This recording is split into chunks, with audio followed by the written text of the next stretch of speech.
다 함께 사도신경으로 신앙 고백하시겠습니다.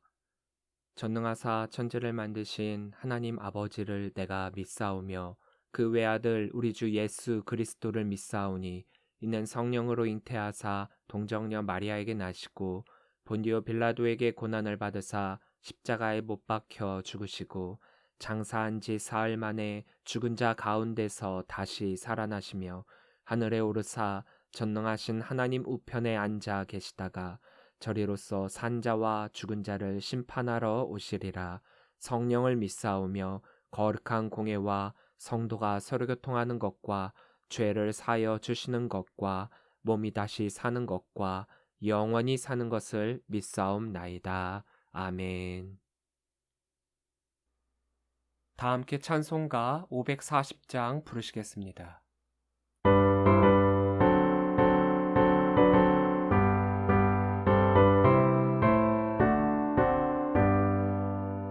죄의 음성을 내가 들으니 사랑한단 말일세. 믿는 마음으로 주께 가오니 나를 용접하소서.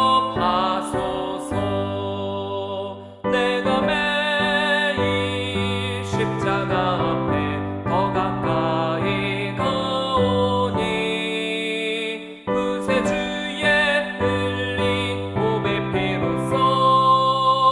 나를 정케 하소서. 주여 넓으신 은혜 베푸사 나를 받아주시고 나의 품은 뜻 주의 뜻같이 되게 하여 주소서. 내가 매일 십자가 앞에 더 가까이 가오니 구세주의 흘린 몸의 피로써 나를 정케 하소서. 주의 보좌로 나아갈 때에 어찌하니 기쁠까. 주의 얼굴을 항상 배우니 더욱 친근합니다. 내가 매일 십자가 앞에 더 가까이 가오니 구세주의 흘린 몸의 피로써 나를 정케 하소서.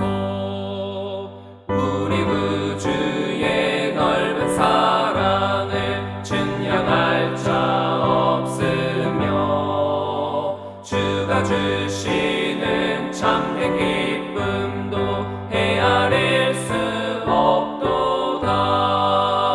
내가 매일 십자가 앞에 더 가까이 가오니 구세주의 흘린 몸의 피로써 나를 정케 하소서.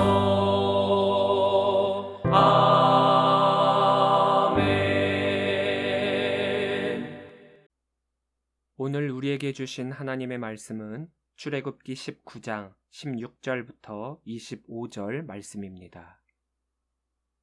셋째 날 아침에 우레와 번개와 빽빽한 구름이 산 위에 있고 나팔 소리가 매우 크게 들리니 진중에 있는 모든 백성이 다 떨더라. 모세가 하나님을 맞으려고 백성을 거느리고 진에서 나오매 그들이 산 기슭에 서 있는데 시내산의 연기가 자욱하니 여호와께서 불 가운데서 거기 강림하심이라. 그 연기가 옹기가마 연기같이 떠오르고 온 산이 크게 진동하며 나팔 소리가 점점 커질 때에 모세가 말한즉 하나님이 음성으로 대답하시더라. 여호와께서 시내산 곧 그 산 꼭대기에 강림하시고 모세를 그리로 부르시니 모세가 올라가매 여호와께서 모세에게 이르시되 내려가서 백성을 경고하라. 백성이 밀고 들어와 나 여호와에게로 와서 보려고 하다가 많이 죽을까 하노라.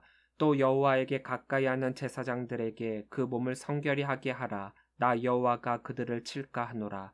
모세가 여호와께 아뢰되 주께서 우리에게 명령하여 이르시기를 산 주위에 경계를 세워 산을 거룩하게 하라 하셨사온즉 백성이 시내 산에 오르지 못하리이다. 여호와께서 그에게 이르시되 가라 너는 내려가서 아론과 함께 올라오고 제사장들과 백성에게는 경계를 넘어 나 여호와에게로 올라오지 못하게 하라. 내가 그들을 칠까 하노라. 모세가 백성에게 내려가서 그들에게 알리니라. 아멘. 할렐루야. 예담교회 주일예배 오신 우리 성도님들을 주의 이름으로 사랑하고 축복합니다. 사극 같은 것들을 보면 왕이 공식 석상에서 백성들이나 신하들을 만나게 될 때 화려한 의복을 입고 웅장하고 멋진 소리와 더불어서 위엄 있게 등장을 합니다. 그러면 신하들과 백성들은 그 위엄에 압도가 되어 그 왕에게 엎드리며 그 왕을 찬양합니다. 하나님께서 이스라엘 백성들에게 등장하는 장면 또한 그 분위기와 모습이 사극에서 나오는 그러한 장면과는 비교도 할 수 없을 만큼 위대하게 임재하십니다. 하나님께서 이렇게 임재하시는 까닭은 앞서 9절에서 내가 너와 말하는 것을 백성들이 듣게 하며 또한 너를 영영히 믿게 하려 함이니라 말씀하신 것처럼 앞으로 모세를 통해 이스라엘 백성들에게 주실 율례와 법도에 대한 신빙성과 하나님의 사람으로서의 모세의 권위를 높이기 위한 하나님의 조치이십니다. 또한 이스라엘 백성들 앞에 그 모습을 드러내심을 통해서 하나님의 위대하심을 나타내기 위함이셨습니다. 그간 하나님께서는 모세를 통해서 그 말씀을 전달하시기는 했지만 이스라엘 백성들에게 공식 석상에서 등장하기는 처음입니다. 이스라엘 백성들 역시 하나님을 만난다는 기대감과 더불어 하나님께서 백성들에게 준비하라고 한 이틀 동안 하나님을 만날 준비를 철저히 열심히 하였고 셋째 날이 되는 날 드디어 하나님과 이스라엘 백성들이 공식 석상에서 만나는 자리가 마련이 됩니다. 16절입니다. 셋째 날 아침에 우레와 번개와 빽빽한 구름이 산 위에 있고 나팔 소리가 매우 크게 들리니 진중에 있는 모든 백성이 다 떨더라. 하나님의 임재는 사뭇 예사롭지가 않습니다. 화려하게 등장하는 왕들의 모습과도 비할 수 없습니다. 우레로 번역된 콜로트는 소리를 뜻하는 명사 콜의 복수형으로 직역하면 소리들입니다. 하지만 구약에서 콜로트는 천둥을 뜻하는 말로 주로 우레, 내성으로 번역이 됩니다. 우레는 하나님의 임재를 알리는 청각적 모습입니다. 번개로 번역된 베라킴은 섬광, 번개라는 뜻의 바라크의 복수형으로 수없이 번쩍거리는 찬란한 빛들, 곧 번개들을 뜻합니다. 번개는 하나님의 임재를 알리는 시각적 모습입니다. 그리고 빽빽한 구름으로 번역된 카베드는 무거운, 풍성한, 두꺼운이란 뜻으로 구름의 질감과 색감, 그리고 무게감과 크기를 알려주는 표현입니다. 이 빽빽한 구름이라는 표현은 지난주 함께 나눴던 베아브 해안안과 같은 의미를 지니고 있습니다. 즉, 지금까지 이스라엘을 인도해 오신 하나님께서 그 모습을 직접 이스라엘 백성들에게 나타내시면 그 하나님의 영광으로 인해 죽을 수도 있기 때문에 어둡고 밀도가 조밀한 구름 속에 계시어 하나님의 영광을 스스로 가리고 그들이 직접 하나님을 볼 수 없도록 하시는 배려라고 했습니다. 또한 나팔 소리로 번역된 콜쇼파르는 성경에서 문학적으로 하나님의 지상 임재를 알리는 영광스러운 소리입니다. 그런데 그 소리가 매우 크다, 하자크 메우드라고 했습니다. 하자크는 강한, 힘있는 이라는 뜻의 형용사이며 메우드는 크기, 무게, 양 등이 상당히 크고 많음을 뜻하는 부사입니다. 그러니까 하나님의 임재를 알리는 그 소리가 우리가 상상할 수도 없을 정도로 크고 무겁고 웅장하게 울려 퍼진다라는 뜻입니다. 눈에 보이는 시각적 모습도 그렇고 들리는 청각적 소리도 그 광경을 지켜보고 있는 이스라엘 백성들을 분위기적으로 압도하고 있습니다. 그 모습에 이스라엘 백성들은 모두가 떨었다라고 했습니다. 떨더라에 해당하는 히브리어 와이헤라드는 기본적으로 떨다란 뜻을 지닌 하라드의 미완료형에 전치사 와우가 결합하여 떨었다란 완료의 뜻으로 해석됩니다. 하라드는 원래 물리적인 진동을 의미했지만 그 의미가 확대되어 놀라다, 두려워하다란 감정까지 표현하게 된 동사로 그 눈앞에 펼쳐진 엄청난 현상에 의해서 큰 두려움과 공포에 쌓여 어찌할 바 모르는 모습을 뜻합니다. 18절입니다. 시내산의 연기가 자욱하니 여호와께서 불 가운데서 거기 강림하심이라. 그 연기가 온기가마 연기같이 떠오르고 온 산이 크게 진동하며. 연기가 자욱하니 아산 콜로에서 아산은 연기가 나다라는 뜻의 동사이고 콜로는 전부 모든이란 뜻의 명사인 콜의 대명사 전미어가 붙어 그의 모든 것이란 의미가 되어 연기가 시내산 전체를 덮고 있는 것을 표현합니다. 이 연기는 하나님의 임재 시에 나타나는 것으로 빽빽한 구름의 역할과 같이 하나님의 모습을 가리기 위한 것이기도 합니다. 불 가운데서 바에쉬는 하나님이 어떤 분이신가에 대해서 보여주는 단어입니다. 이것은 모세를 부르시고 소명을 주실 때 떨기나무 불꽃 안에 나타나셨던 것과 동일한 현상으로 애쉬는 태우고 빛을 내며 밝히는 역할을 하듯 하나님께서 이 세상의 죄악에 대해 소멸하시고 빛으로서 밝히는 사역을 하시는 분이심을 보여주고 있습니다. 온 산이 크게 진동하며에서 진동한다라는 뜻의 단어는 앞서 16절에서 모든 백성들이 다 떨더라에서 사용된 단어 와의 헤라드, 즉 하라드의 미완료형입니다. 같은 단어를 평행으로 사용하여 앞에서는 인간의 감정적인 부분의 두려움을 표현할 때 여기서는 물리적인 진동임과 동시에 하나님의 위대하심을 표현하고 있습니다. 19절입니다. 나팔 소리가 점점 커질 때에 모세가 말한즉 하나님이 음성으로 대답하시더라. 나팔 소리가 점점 커진다의 보다 정확한 의미는 나팔 소리가 걸어올 때, 즉 소리가 점점 가까워지는 것을 뜻합니다. 이것은 하나님이 점점 가까이 오신다라는 것을 의미합니다. 16절부터 19절에 나오는 하나님의 임재는 사실 인간의 언어 그 무엇으로도 표현할 수 없는 경이로움의 극치입니다. 이 하나님의 임재를 표현할 수 있는 인간의 언어는 없지만 굳이 표현하자면 바로 경외입니다. 하나님의 임재만으로도 인간들은 두렵고 떨릴 수밖에 없습니다. 하나님의 능력과 위엄 앞에서 당당할 수 있는 존재는 아무것도 없습니다. 최상의 포식자 앞에 선 동물은 그냥 그 앞에 있는 것만으로도 벌벌 떨며 그 자리에서 꼼짝도 할 수 없게 됩니다. 그 존재만으로도 그런 위압을 느낀다라는 것이죠. 하물며 하나님의 임재 앞에서 무사할 수 있는 존재는 단 하나도 없습니다. 그런 하나님의 임재에 대한 인간의 반응은 경외일 수밖에 없습니다. 경외하다의 사전적 기본 의미는 두려워하다, 떨다입니다. 하지만 이 경외는 일반적으로 무서움에 대한 공포를 뜻하는 것이 아닙니다. 그 내면에는 존경과 존중이 있습니다.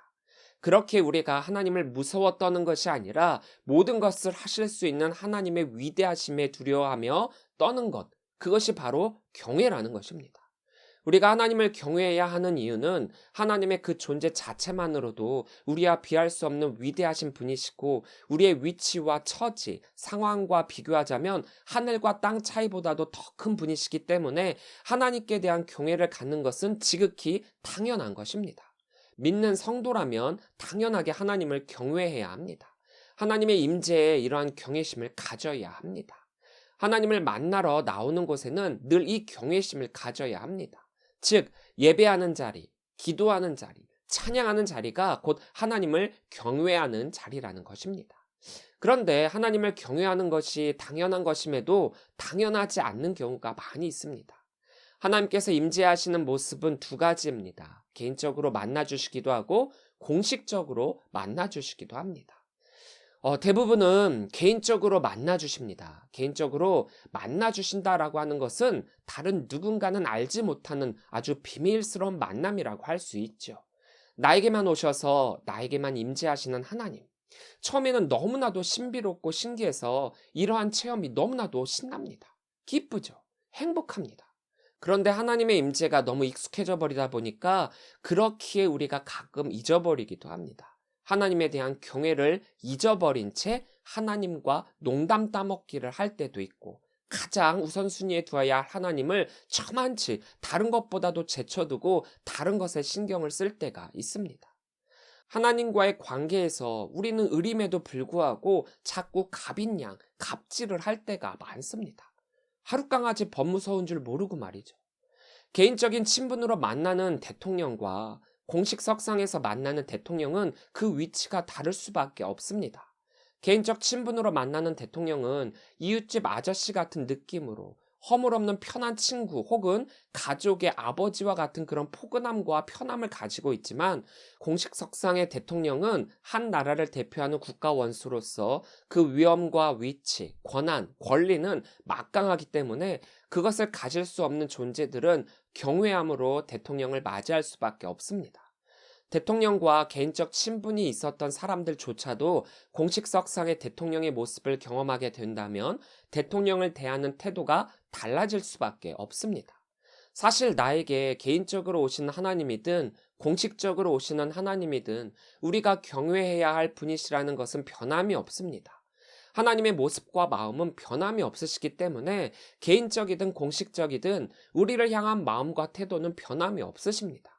문제는 우리지요. 자꾸 개인적 만남의 편한 하나님으로, 내 맘 내키는 대로 대하는 하나님으로 생각을 합니다.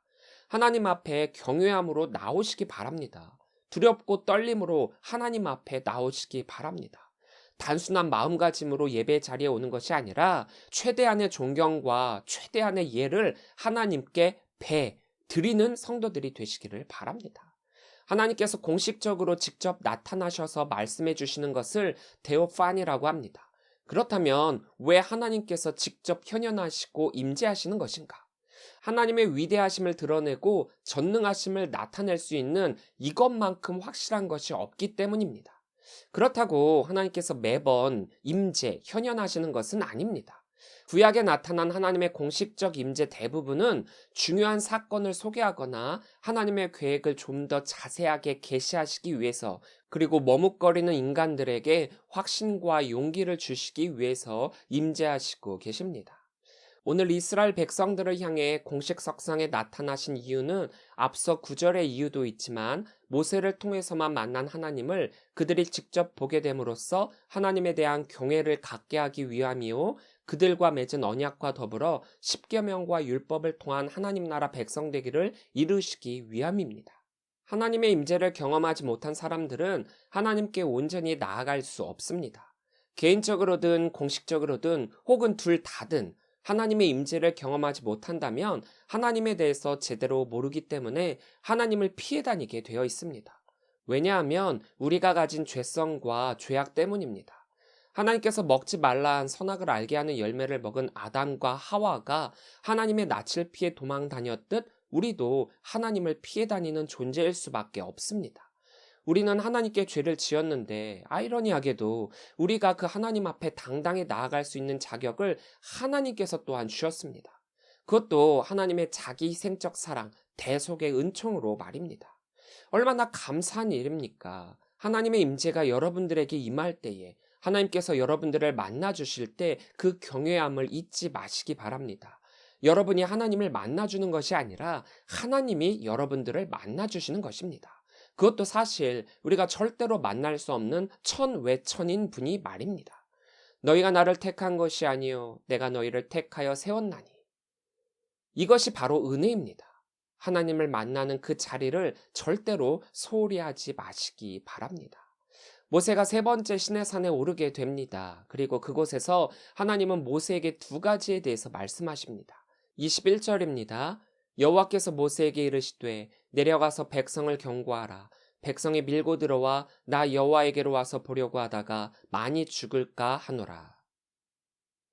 경고하다라는 뜻의 단어 하이드는 반복하다, 증거하다, 경고하다, 경계하다라는 뜻을 지닌 우드의 사역 능동형 동사로서 다시 한번 주의를 환기시키고 단단히 경고해 두라는 엄중한 명령입니다. 경고라는 엄중한 말로 인해서 우리는 그 말이 가지는 진짜 의미를 놓치곤 합니다. 대체로 하지 말라라는 경고의 말은 듣기 싫은 경향이 있습니다. 나는 이렇게 하고 싶은데 이걸 하지 말라고 하네? 이런 식으로 말입니다. 백성들이 밀고 들어와 나 여호와에게로 와서 보려고. 여기까지만 보면 하나님을 보고 싶어 하는 사람들의 마음으로는 못 보게 하냐? 하나님을 보는 것이 더 좋은 것 아니냐라고 할 수 있습니다.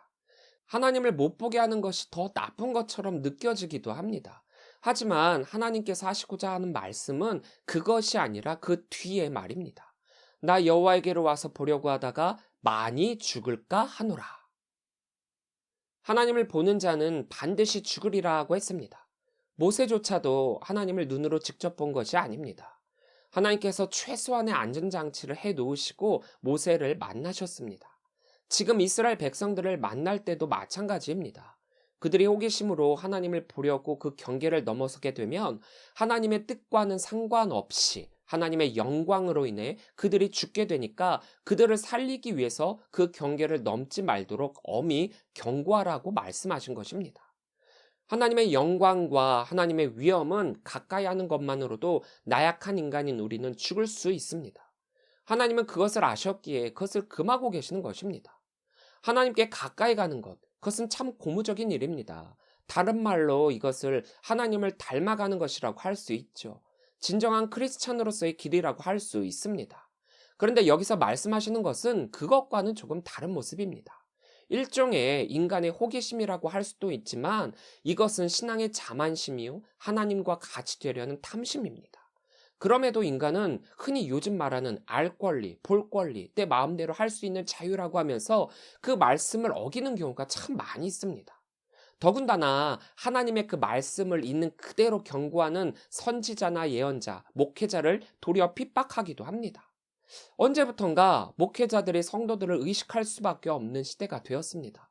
그래서 설교도 굉장히 조심스럽게 하게 됩니다.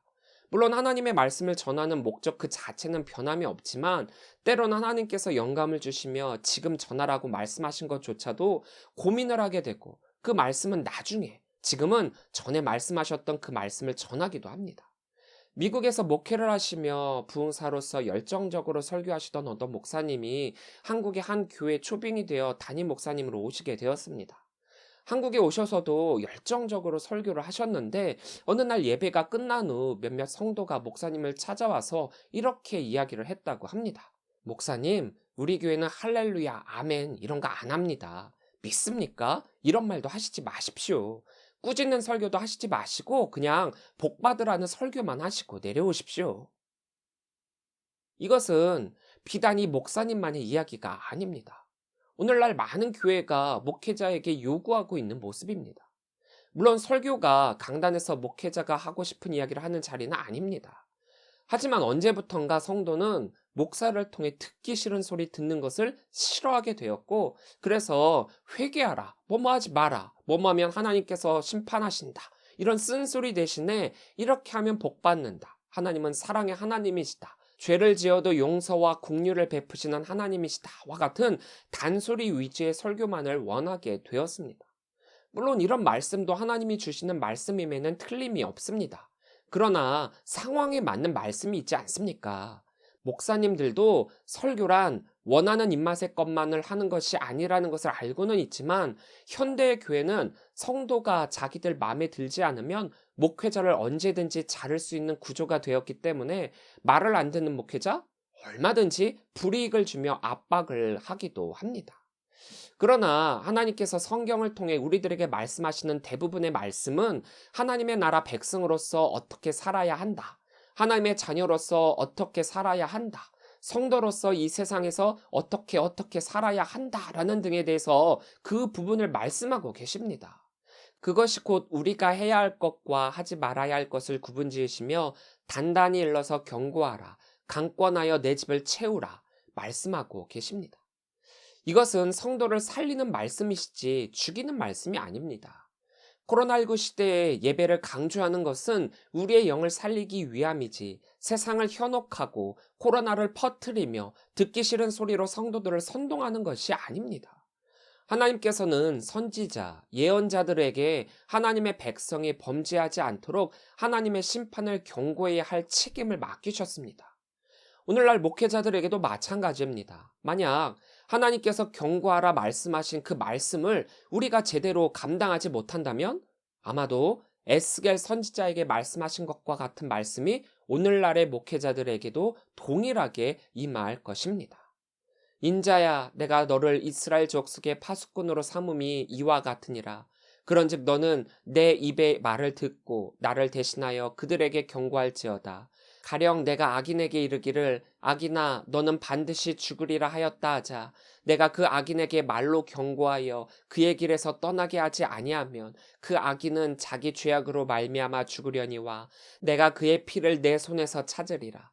그러나 너는 악인에게 경고하여 돌이켜 그의 곁에서 떠나라고 하되 그가 돌이켜 그의 길에서 떠나지 아니하면 그는 자기 죄악으로 말미암아 죽으려니와 너는 내 생명을 보전하리라. 쓴소리를 해야 할 때 쓴소리를 하지 못한다면 그 쓴소리의 결과를 그 말씀을 전해야 할 의무가 있는 하지만 하지 않은 목회자들에게로 돌리시겠다는 아주 무서운 말씀입니다. 목회자는 하나님의 말씀을 그대로 전해야 할 의무가 있습니다. 선지자로서, 예언자로서의 하나님의 말씀을 대언하는 그 자리에 있다면 더더욱 악해져가는 세상을 향해서 반드시 전해야 하는 것이 쓴소리입니다. 쓴소리는 살리는 소리입니다. 듣기 싫다고 허투루 여기는 것에 대한 것은 그 사람들의 몫입니다. 그렇기에 전해야 하는 자와 들어야 하는 자 둘 모두에게 하나님의 말씀에 대한 엄중한 결과가 있음을 잊지 말아야 합니다. 모세에게 전하신 두 번째 말씀은 22절입니다. 또 여호와에게 가까이 하는 제사장들에게 그 몸을 성결히 하게 하라. 나 여호와가 그들을 칠까 하노라. 여기에서 제사장들, 코하님은 율법이 제정된 후 레위 지파들이 사역했던 우리가 알고 있는 그 제사장들이 아닙니다. 여기에서의 제사장들이란 단지 이스라엘의 각 가문과 가정의 대표자들로 하나님께 제사를 집리했던 자들, 즉 하나님께서 성별하신 장자들을 뜻합니다. 성결히 하게 하다 해서 이트카다슈는 카다슈의 미완료형으로 10절에서 언급된 성결하게 하라라는 말씀과 동일한 명령입니다. 그러니까 하나님께서 이스라엘 백성들에게 하나님을 만나기 전 성결하게 하라라고 하셨던 그 말씀과 더불어서 각 가문의 대표자요, 제사장 역할을 담당했던 이들에게 한 번 더 성결을 강조하고 있는 것입니다. 성결은 너나 할 것 없이 모두가 지켜야만 했던 하나님의 명령입니다. 그런데 하나님의 일을 감당하여 직분을 맡은 자들은 너무 바쁘다는 이유로 혹은 습관적으로 그 일을 하다 보면 자신의 성결에 대해서 나태해질 수 있습니다. 그렇기에 하나님의 사역을 더 많이 감당하면 할수록 그 성결을 이루기 위해 하나님과의 교제, 하나님과의 만남, 즉 기도에 더욱 힘쓰고 영적으로 깨어 그 사역을 감당해야만 한다는 것입니다. 그렇지 않으면 하나님께서 말씀하시는 바 나 여호와가 그들을 칠까 하노라. 즉 영광스러운 하나님의 사역을 함에도 불구하고 도리어 그로 말미암아 더 큰 책임을 묻게 될 수도 있는 것입니다. 하나님의 사역의 자리는 높고 낮음의 자리 싸움을 하는 것이 아니라 더 큰 책임과 의무가 주어진 자리라는 것을 기억하고 그 사역을 감당해야 합니다. 사랑하는 성도 여러분, 하나님의 임재 앞에 선다는 것은 너무나도 영광스러운 일입니다. 하나님의 사역을 감당한다는 것은 그 역사의 자리에 함께한다는 것입니다. 하나님이 그 나라 백성 삼아 주신다는 언약은 행복할 수밖에 없는 약속입니다. 우리가 그러한 자리에 있고 그러한 약속을 받았습니다. 아무것도 아닌 존재인 우리들에게 하나님께서 주신 은혜의 자리입니다.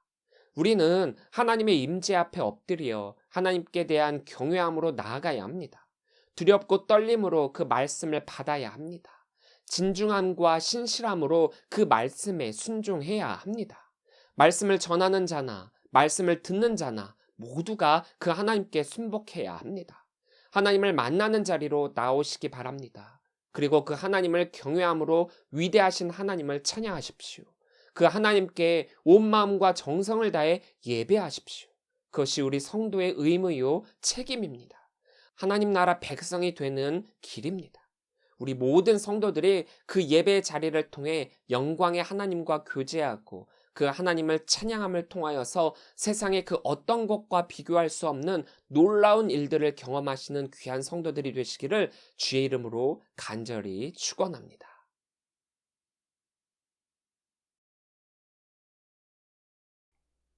기도하겠습니다. 사랑의 하나님 감사합니다. 우리는 하나님의 임재 앞에 두렵고 떨림으로 화답할 수밖에 없는 나약하고 보잘것없는 존재들입니다. 그럼에도 우리를 불러주시고 하나님의 것 삼아주시니 감사합니다. 하나님의 위대하심과 전능하심을 찬양합니다. 우리의 삶이 늘 하나님을 경외하며 그 위대하심을 찬양하는 삶이 되게 하여 주옵소서. 하나님께서 우리에게 말씀하실 때 그 말씀을 들을 수 있는 눈과 귀를 열어 주옵소서. 우리가 늘 연약하고 부족하여서 하나님이 말씀하실 때 그 말씀이 우리를 살리는 말씀임을 깨닫지 못하고 순종치 못할 때가 많이 있습니다. 쓴소리 듣는 것을 싫어하고 그 쓴소리를 전하는 것을 머뭇거릴 때가 많이 있습니다. 우리가 먼저 성결하고 영적으로 깨어 있어서 하나님의 말씀에 민감하여 그 말씀을 들을 때에 즉시 반응하여 응답하는 성도들이 되게 하여 주옵시고 그 모습으로 주의 일 감당케 하여 주옵소서. 무더운 여름이 어느덧 지나가고 있습니다. 무더운 여름이 지나가듯 우리의 삶의 어두운 부분도 서서히 지나가고 있습니다. 너무나도 힘들고 지치고 겨우겨우 하루를 지탱하며 지낸 때입니다. 하지만 그런 어두운 때를 지나가게 해주시듯 때를 따라 우리들에게 또한 먹을 것, 좋은 옷 입히시는 하나님이신 줄 믿습니다. 최고의 것을 그 자녀들에게 먹이시는 하나님이신 줄 믿사오니 필요한 모든 것을 간구하는 성도들의 기도를 기억하시고 최고의 방법으로 그 기도에 응답하여 주옵소서. 주님의 교회를 위해 기도합니다. 코로나로 인해서 영적으로 경제적으로 힘들어진 주님의 교회를 기억하여 주시사 교회가 교회되게 하여 주옵시고 교회가 교회로서 해야 할 일을 가로막는 모든 부분을 이겨내게 하여 주시고 물질적으로 힘든 부분을 해결해 주옵소서.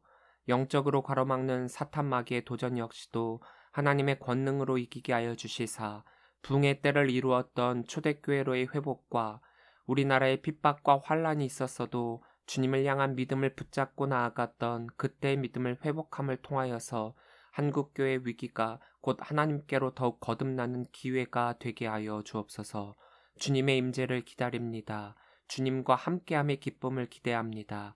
이 자리를 채워주시고 많은 이들이 뜨겁게 찬양하고 기도하는 그날이 어서 속히 오게 하여 주옵소서. 모든 것 주님께 감사를 드리오며 예수님의 이름으로 기도합니다. 아멘. 다 함께 결단 찬양 하늘의 문을 여소서 임재 찬양하시겠습니다.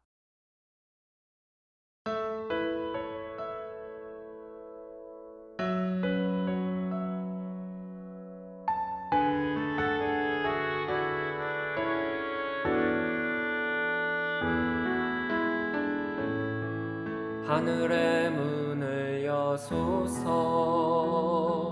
이곳을 주목하소서 주를 향한 노래가 꺼지지 않으니 하늘을 열고 보소서 이곳에 임재하소서 주님을 기다립니다.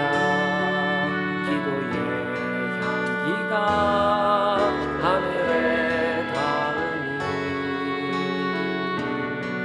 주여 임재하여 주소서 이곳에 오셔서 이곳에 앉으소서 이곳에서 예배를 받으소서 주님의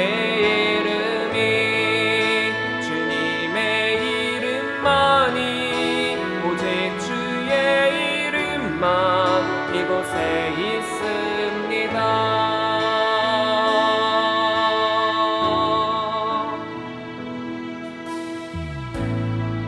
하늘의 문을 여소서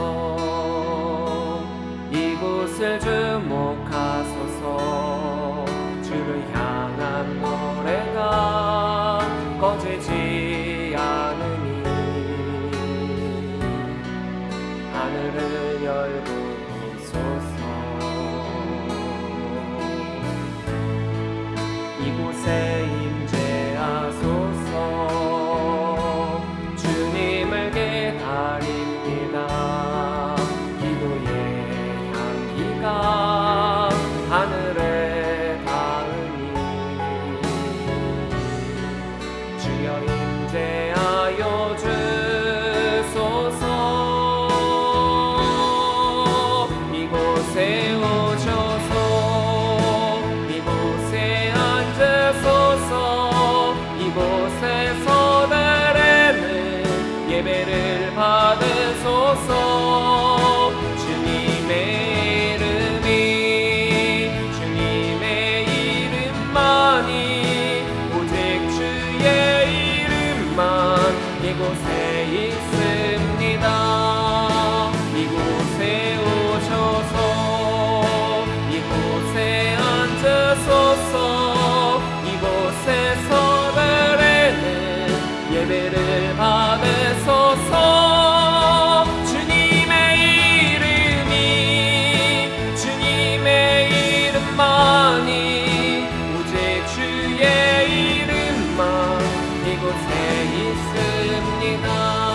이제는 우리 주 예수 그리스도의 은혜와 무한하신 아버지 하나님의 그 크신 사랑하심과 성령님의 감화감동 역사 교통하심이 하나님의 임재 앞에서 하나님을 맞이할 때 하나님께 경외함으로 나아가 두렵고 떨림으로 그 말씀을 받아 순종하기로 결단하는 우리 모든 성도들 머리머리 위에 지금으로부터 영원토록 함께 하시기를 간절히 축원하옵나이다. 아멘.